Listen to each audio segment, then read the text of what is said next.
So I'm here at the famous Shaw's Hostel. This to me is like McAfee knob. It was just one of the things that the whites, you just felt like you had to do in order to get the whole AT experience. So I'm very excited to be here and finally meet you. I've heard a lot about you're a legend out there. Yeah. So first of all, how'd you get your name? So I was an English teacher before I thru hiked. Ah. Yeah, I taught for must have been about probably 6 or 7 years before I thru hiked, and then got to go hike, came back and finished teaching a little bit longer. Okay. But when I went and hiked the trail, I had some poems memorized, but I'd just done a lesson on haiku and didn't really know what to put in the shelter logs. And Hippie Chick was like, "Why don't you write a poem?" And I'm like, "This is going to take too long." And she's like, "What about a haiku?" And I was like, "Well, I could pull that off." Okay. So I started writing a haiku in each of the shelter logs, and somebody's like, "Hey, who's the poet?" And I'm like, "That's better than something else." Yeah, it could have been something I've gone by much a lot worse. of things before. Wow. Yeah. And what year did you thru hike? I thru hiked in 2008. 2008. Yeah. Oh wow. Yep.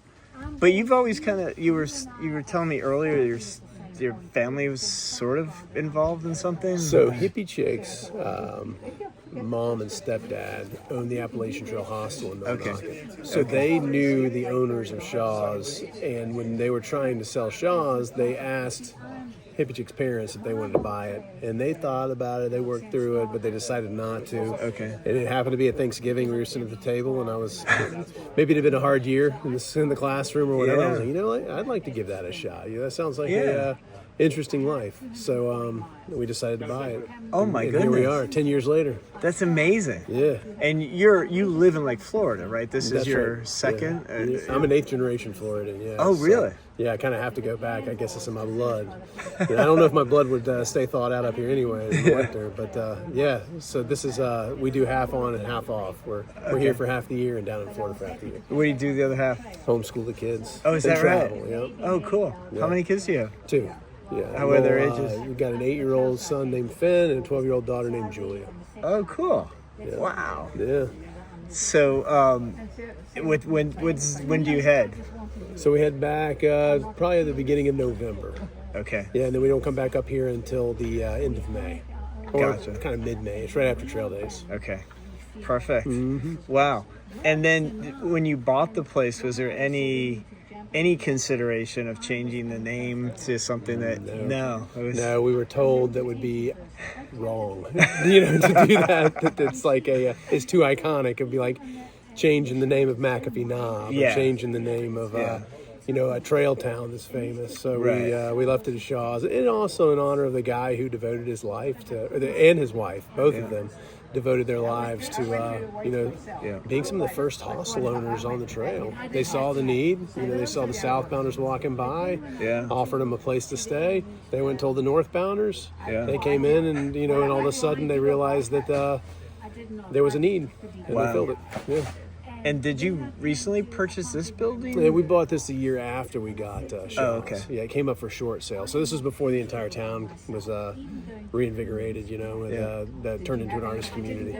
Okay. Yeah. Cool. Yeah. And do you rent rooms out in this building or just? We did for a few years. We used to live downstairs in Shaw's and rent some rooms out over here. But then as the family grew, we moved over here. And then we did the gear shop over here as well. The gear shop used to be in the garage, the bunk garage, right behind the hostel there. Okay. Yeah.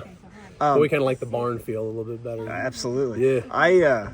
I mean, everything a hiker needs is here, and everything they don't need is not here. Right on. Yeah. It's like perfect. Yeah. That's space-based because I don't know that we're getting room for anything else either, but that's also just that was the dream. And we just listened as people came in. They would ask for certain things, and when you have enough people asking for it, you're like, that sounds like a fitted need, and then you just get it in there. Absolutely. And change it up as it goes. Yeah. Now, I always I'm curious. this takes so much work. Yeah.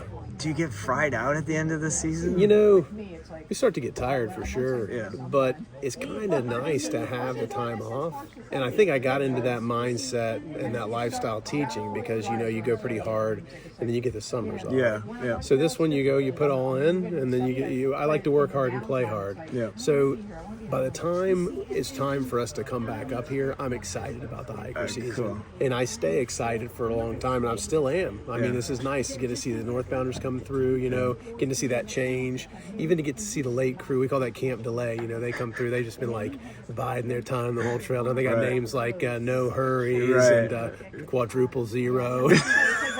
Something like that. Quantum Vortex. Yeah, Quantum Vortex, exactly. And hanging out with those guys is always fun. Yeah. So it's neat that it's very seasonal and it ties into that circadian rhythm. You know, so I like that. You know, get to watch it turn right into fall up here and then right to winter, and then we run. That's awesome. And the other thing I heard, and you can confirm this obviously, is that I just assumed that this was like almost 100% through hikers, but it's not, right? No. That's bizarre. Yeah. Like, what percentage do you think are section day hikers? This year, I think it's been more because you know, it's just funny how things work. You know, when there's an opening, something fills that void. You know, and I don't know that there are as many northbounders this year. I would never be able to tell. I don't really keep tabs on that, but I know that Baxter State Park said that from their count, it seems like its numbers are about 20% down for finishing northbounders. Okay. So, but we haven't seen any decline in our numbers here. Right. So I think that what happened is that more section hikers came this year Yeah. because there weren't as many interesting. northbounders, you know. That makes sense. And yeah, it does. So maybe they weren't able to do the sections down south because the trail was closed, but they thought it was going to be closed, so they came up here. Yeah. Just like when it was rained all season in 2023, Yeah. we had more through hikers and less section hikers because they're like, I'm not going to come up here and have to like swim down the first 15 miles of 100-mile wilderness. You know? Yeah. So you get kind of the best of both worlds. You get the giddy, all energy hiker, and then you get the crabby old tired hikers that come in. Northbounder. I look at it more like you get the sage wisdom of the northbounder, the romantic idealism of the southbounder, and they blend well. Yeah. Especially when the first northbounders come in, man. They haven't been around many people. Yeah. You know, so they're like really stoked to be able to actually hang out around hikers. Yeah. And then now these southbounders come through, and I mean they really look up to you guys. You know, they get a lot of good advice. Interesting. So, yeah, there's a great energy that comes from this place. Yeah, it really is. I mean, you know it's always ranked as like the #1 hostel on the AT, and I was really curious to see if it was, and it absolutely is. It's like hands down. Well, thank you. I mean, we just do our best. I mean, if we stayed at a lot of cool hostels on our through hike. It was, you know, it's one of the best parts of the experience. One of the best parts of hiking is not hiking, but you have to hike first to know that. And being in the hostels is an awesome part of the community. You get to be around the people that you've really learned to identify with, but in a more relaxed setting where you actually kind of coagulate for a while. Yeah. Because that's why there's so many great reunions here. There's people who come in and they're like, there's nobody on the trail, and I'm like, no, they're all here. You know? And they're like, oh my God, everybody's here. And I'm like, everybody does stop here. Yeah. And just this little circle there, that's like the heart of what I've seen that goes on here. That's right. Yeah, it's so cool. So Hippie Chick isn't here because she's at a Modest Mouse concert. Oh, you're kidding! No way! Yeah, I think Flaming Lips is opening, so she's super stoked. Oh wow! Yeah, down in Portland. Holy cow! Yeah, she loves concerts. I'm more good with hanging out around the fire. Yeah, if you want to hear music, you put your earphones on and listen to it. You get the 100% quality. That's right. So I got to tell you a story. You'll probably appreciate this. So I had told my girlfriend, a while ago that when I was coming through, I was going to stop at Shaw's, and they were going to, and back before I knew about the slack packing, that they were going to do a food drop for me, and how cool that was. And so she kind of, remembered it vaguely. Yeah. And then, so in Massachusetts, there are two supermarket chains. Yeah. One is Shaw's and one is Stop and Shop. Yeah. So she's talking to my sister, like a few days ago, and my sister calls me up yesterday and goes, Janet says that you're getting a Stop and Shop delivery in the middle of the woods. That's a great idea. I go, no, it was Shaw's Hostel. That's not the. She got everything confused. So every year we get a call from somebody asking us about produce or something like that. Like, oh no, this is not the Shaw's that you're thinking it is.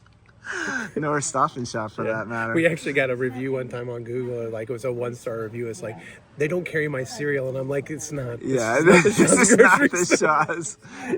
And if it were, they wouldn't be delivered. And if you come here, we do have your cereal. Actually. Yes. Captain Crunch right upstairs. Perfect. Yeah. So this is really wonderful stay. I got Vortex in for 4 days. Hell But I yeah. felt like I was working. I was slack packing. You did sort really of. good work. Yeah. It was fun. It was really fun. And I don't know how you keep all the logistics of everybody going in 1,000 different directions, and you know it. It helps that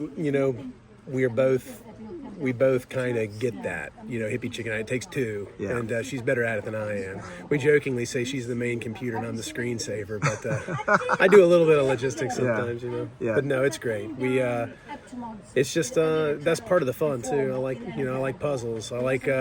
I sleep really hard at night. It's like playing Tetris. You clear all the lines at the end of the day, go to sleep, and get to start again. So Get them all the soldiers lined up in the that's morning. right. Yeah. And I can't end this without saying, you cook the eggs and the breakfast and the hash browns and the bacon. It's perfect. They're perfectly cooked. Hell yeah. That takes some practice. You get up early, right? What time do you have to start? So all I get that? up around like 5:15. Breakfast started around 5:45. Yeah. And then just get it all ready, get the home fries nice and crispy, get the bacon just right. And the eggs, I just feel like a good over easy-ish egg. That yolk mixes well with those home fries, So good. Yeah, definitely goes So down good. easy. Sticks to your ribs too. Well, thanks so much for doing this. Thank you so much for hiking the Appalachian Trail. And thanks for being here. You guys work hard, and we're just here to kind of facilitate y'all's needs, and we love being a part of your experience. So, it wouldn't be anything without you guys. Well, and that's for sure. And you do make this a much more enjoyable experience. So. And that's our ultimate goal in this business and in life generally. Yeah, helping each other. I mean, you do learn lots of things out here, but just the kindness that you don't really experience in the real world. It's really refreshing to be able to put yourself in this experience and to see another part of how humans should interact. Yeah, no, our through hike really renewed our faith in humanity. I mean, people did things for us that I never knew. I didn't understand why, and I realized it's just we're sharing, and just it's my turn now to give back a little bit. Yeah, and I think everybody wants to do that when they get done with their hike. Yeah, for sure. And this is just a great place to be able to do it. Everybody's emotionally charged. You're in the 100-mile wilderness. Just that last hurrah, all those beginnings and ends happening at the same time makes a big difference. Yeah. And just the sparkle in people's eyes knowing that Katahdin's just around the corner. For sure. That's what I try to convince them to do too, is to savor it, because 2 weeks after they're done, all you want to do is get back out there again. I mean, if people come in pretty like, I'm done with this hike, and then I hear from them, they're like, man, I'm kind of feeling weird. I know it. Yeah. People have told me that, and so I decided in like 2 or 3 weeks that I'll go and finish the long trail. Nice. And just That's through great. hike that too. Yeah, And I'll get it, I've already done half of it, right? So why waste that?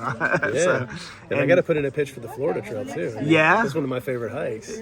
People either love it or hate it. Yeah. But it's original, that's for sure. That's true. And it's only for badasses, so that's another reason you should do it. Well, I don't know if I qualify. Of course you do. Of course you do.